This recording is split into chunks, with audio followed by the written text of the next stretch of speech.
Donc, révérend, je peux prier le Saint-Esprit avec la même passion, la même intensité que je prie Jésus et que je prie Dieu, c'est ça?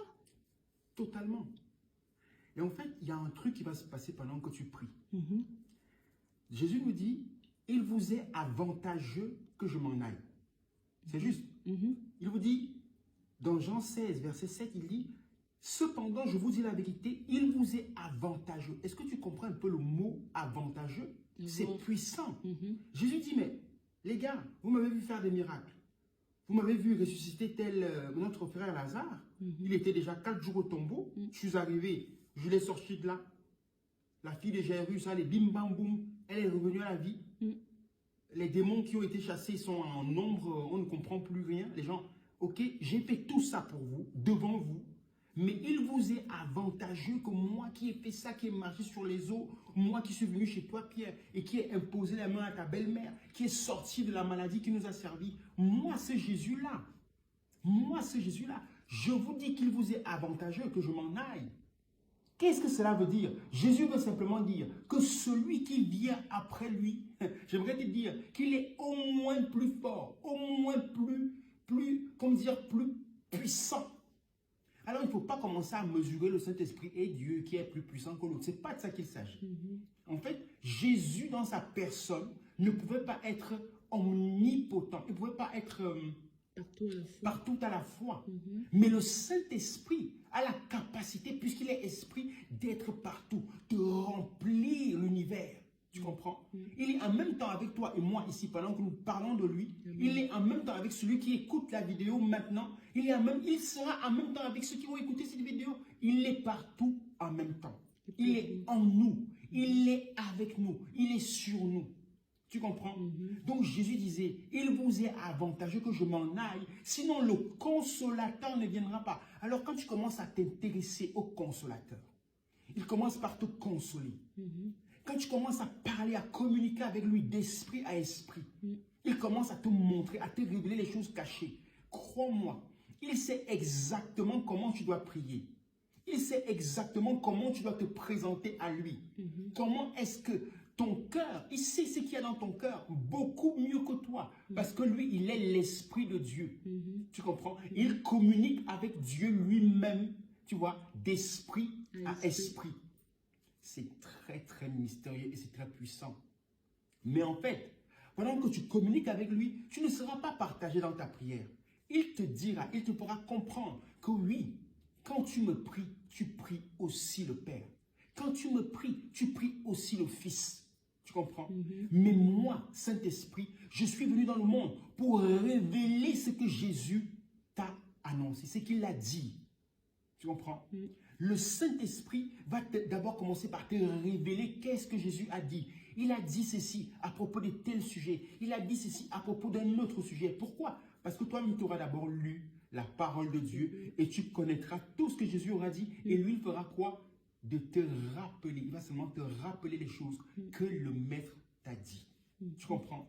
Alors quand tu le loues, quand tu es en connexion avec lui, tu es en train de faire la bonne chose parce que c'est lui qui est avec nous et nous devons communiquer avec lui. Tu comprends? Tu peux mettre des louanges au Saint-Esprit. Tu peux passer du temps avec le Saint-Esprit. Il saura guider ton esprit. Il saura te dire, tu n'as pas besoin de t'inquiéter si tu ne pries pas, tu ne dis pas Jésus et tout ça. Tu comprends? Mais quand tu pries, Jésus a dit, vous ferez en mon nom. Vous ferez en mon nom les choses. Tu comprends? Alors il se passe quoi? Nous prions Dieu au nom de Jésus par la puissance du Saint-Esprit. Tu comprends? Nous prions, nous demandons à Dieu au nom de Jésus et c'est le Saint-Esprit qui manifeste sa puissance au travers du nom de Jésus. Tu comprends? Ça veut dire que c'est lui qui est le Dieu qui est maintenant avec toi et moi sur la terre. Jésus n'est plus avec nous de par sa personne. Il n'est plus avec nous. Mais l'esprit qui était en Jésus, c'est-à-dire l'esprit de Jésus, c'était le Saint-Esprit qui était l'esprit de Jésus. Est-ce que tu comprends? Le Saint-Esprit était l'esprit de Jésus qui agissait dans le monde au travers de Jésus. Tu comprends? Le Saint-Esprit était le secret du ministère de Jésus.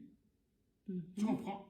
Il il était dans son esprit le Saint-Esprit qui habitait dans le corps de Jésus. Tu comprends ce que je veux dire? Donc, oui, tu peux prier le Saint-Esprit. Oui, tu peux adorer le Saint-Esprit. Oui, tu peux chanter le Saint-Esprit. Oui, tu peux invoquer. OK? Invoquer et être sûr qu'il t'a même déjà précédé. Parce qu'il est partout. Il est partout. Tu comprends ce que je veux dire? Le Saint-Esprit est Dieu. Le Fils est Dieu. Le Père est Dieu. Tu comprends?